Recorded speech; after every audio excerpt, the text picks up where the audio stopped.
প্রায় 15-16 বৎসরের ইতিহাস এই আওয়ামী সরকারের নির্যাতনের ইতিহাস। বর্তমানে আমাদের দেশের ছাত্র সমাজ তাদের যৌক্তিক দাবি নিয়ে তারা মাঠে নেমেছিলেন।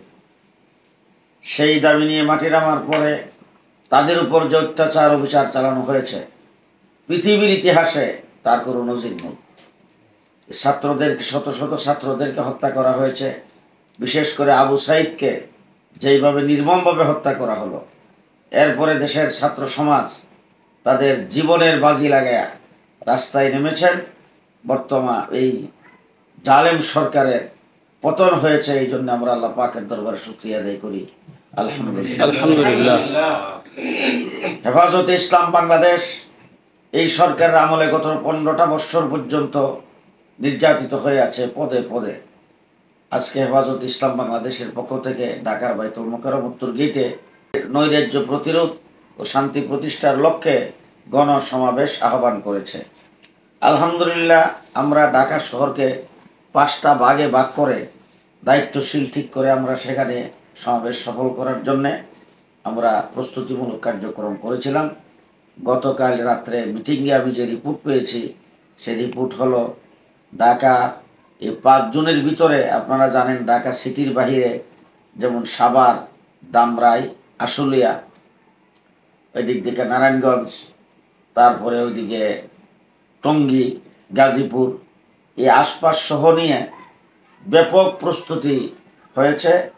প্রত্যেক জায়গার থেকে আমরা গত রাত্রে মিটিংয়ের মধ্যে খবর পাচ্ছি লোকজন চতুর্দিক থেকে আসার জন্য ব্যাপক প্রস্তুতি নিয়েছেন এবং আমাদের দায়িত্বশীলরা প্রত্যেকটি মহল্লায়, প্রত্যেক জায়গায়, কোথাও কোনো মসজিদে, কোথাও কোনো মাদ্রাসায়, কোথাও কোনো অফিসে, কোনো জায়গায় সেখানে যায় বসেছেন, সকলের সাথে বৈঠক করেছেন এবং সব জায়গার থেকে প্রস্তুতি নেওয়া হয়েছে।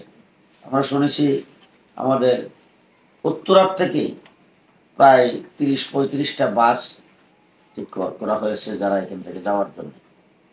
টঙ্গীর থেকে, গাজীপুর থেকে ব্যাপক প্রস্তুতি। হযরত মাওলানা মাসুদুল করিম সাহেব সেখানে কাজ করতেছেন, উনি জানিয়েছেন টঙ্গী, গাজীপুরে ব্যাপক প্রস্তুতি নিয়েছেন লোকজন সমাবেশে যোগদান করার জন্য। আমাদের সাভারে গতকাল মহাসমাবেশ ছিল, বিক্ষোভ সমাবেশ ছিল। সেই বিক্ষোভ সমাবেশে আমিও বক্তব্য রেখেছি এবং আমাদের সাভারের হযরত মাওলানা আলী আকবর সাহেব, মাওলানা আবদুল্লাহ সাহেব, মাওলানা ফজলুল করিম সাহেব, উনিও সেখানে ছিলেন। আমরা প্রত্যেকে সেখানে বক্তব্য রেখেছি। ওখানে হাজার হাজার লোক হয়েছিল, প্রত্যেকে হাত উঠায় বলেছেন যাবেন। এবং ইতিমধ্যে খবর পেয়েছি যে সাভারের বিভিন্ন মহল্লায়, বিভিন্ন এলাকায়, বিভিন্ন মসজিদ ভিত্তিক, মাদ্রাসা ভিত্তিক বাস রিজার্ভ করা হয়েছে সম্মেলনে যোগদান করার জন্য। তারপরে কালকে চিটাগাং রোডে সমাবেশ ছিল, নারায়ণগঞ্জের ফতুল্লায় সমাবেশ ছিল, নারায়ণগঞ্জ শহরের ডিআইটিতে স্মরণকালের ঐতিহাসিক সমাবেশ হয়েছে, লক্ষাধিক মানুষের সমাগম হয়েছে। ওই সমস্ত জায়গায় আমাদের কেন্দ্রীয় নেতৃবৃন্দ ছিলেন, আমাদের মাওলানা মামুনুল হক সাহেব ছিলেন, তারপর মুফতি মুনির হোসেন কাসিমি সাহেব ছিলেন, মাওলানা আইজুল হক ইসলামাবাদী সাহেব ছিলেন, আমিও ছিলাম, সেখানে বক্তব্য রেখেছি। প্রত্যেকটা মানুষ হাত উঠেছেন। ইতিমধ্যে খবর পেয়েছি যে অন্তত 50-এর উপরে বাস তারা ইতিমধ্যেই করে ফেলছে সম্মেলনে যোগদান করার জন্যে। তারা সেই প্রস্তুতি নিয়েছেন, আসতেছে।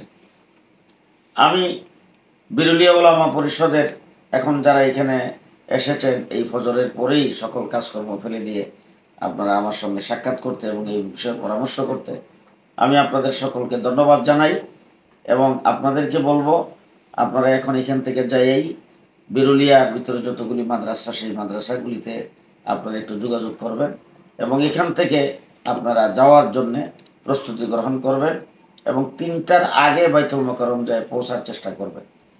সর্বশেষ দেশবাসী যে যেখান থেকে শুনতেছেন, বিশেষ করে ঢাকার পার্শ্ববর্তী এলাকা নরসিংদী, টঙ্গী, গাজীপুর, তারপরে মানিকগঞ্জ, মুন্সিগঞ্জ, নারায়ণগঞ্জ, ওই সমস্ত এলাকার থেকে যারা শুনতেছেন, ঢাকার ভিতর থেকে যারা যেখান থেকে শুনতেছেন, এই সমাবেশ শান্তি শৃঙ্খলা রক্ষা সমাবেশ।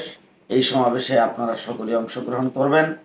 যে যেখানে আছেন এখন থেকে প্রস্তুতি গ্রহণ করেন। ইনশাআল্লাহ এই সমাবেশ থেকে আমরা পরবর্তী নির্দেশনা দেব। এই দেশে শাপলা চত্বরে যে ঘটনা, সেই ঘটনা পরে অনেক বিজ্ঞজন মন্তব্য করেছেন যেটা দ্বিতীয় কারবালা ঘটনা হয়েছে। এই কাজ যারা করেছেন তারা আজকে গা ঢাকা দিয়েছেন, কেউ দেশের বাহিরে চলে গেছেন, এখান থেকে ভাগছেন, তাদের খুঁজে পাওয়া যায় নাই।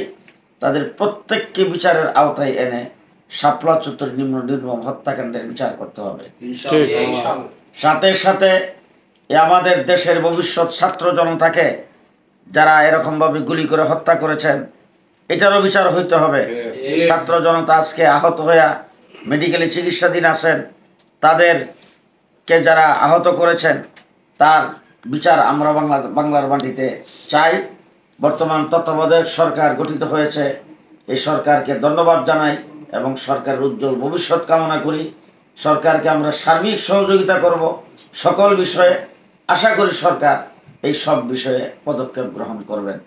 আপনারা সকলেই আজকের সম্মেলনে যোগদান করার জন্য প্রত্যেকের আওতামুক্ত শক্তির ব্যবহার করে সেখানে যোগদান করার চেষ্টা করবেন। আল্লাহ পাক সবাইকে তৌফিক দান করুক। নাসরুম মিনাল্লাহ, ফাতহুন কারীম, ওয়া বাশশিরিল মুমিনিন।